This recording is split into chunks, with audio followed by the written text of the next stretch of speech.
Hey friends, how you doing?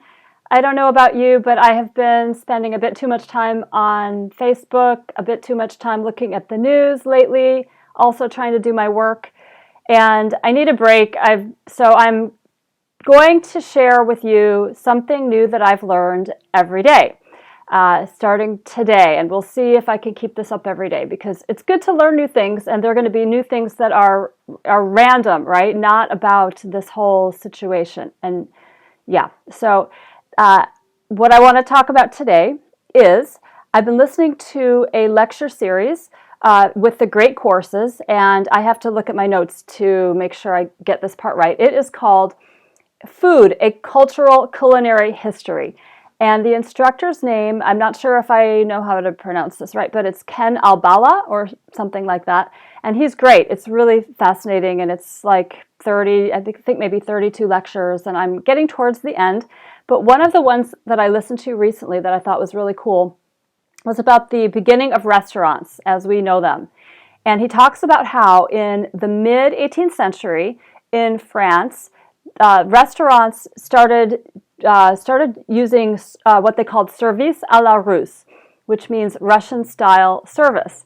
And what that meant was they would take pre-created portions or portions that were prepared in the kitchen and bring them out individually, one at a time, to the table. So before that, they would just bring a bunch of plates and lay them out on the table, and everybody would eat, but it would be in no particular order.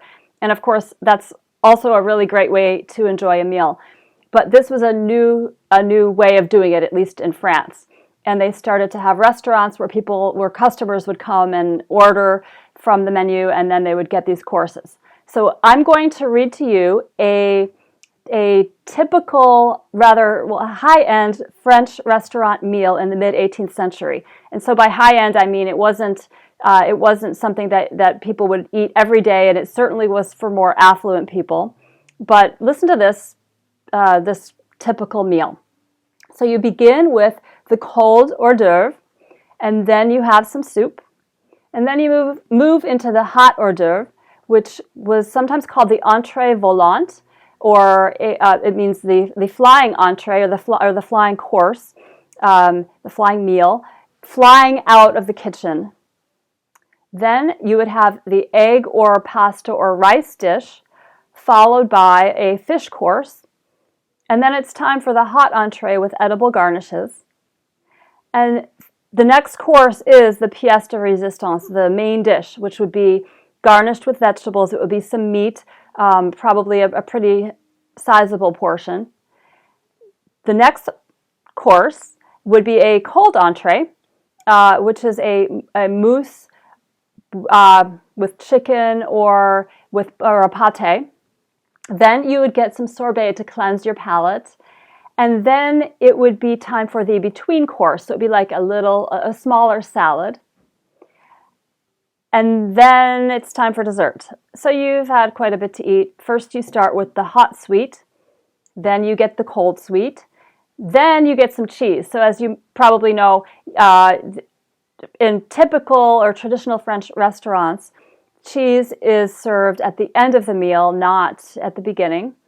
And they come out and they present the cheese on a fancy plate, oftentimes. And after the cheese, it's time for a dessert of fruit with coffees and liqueurs.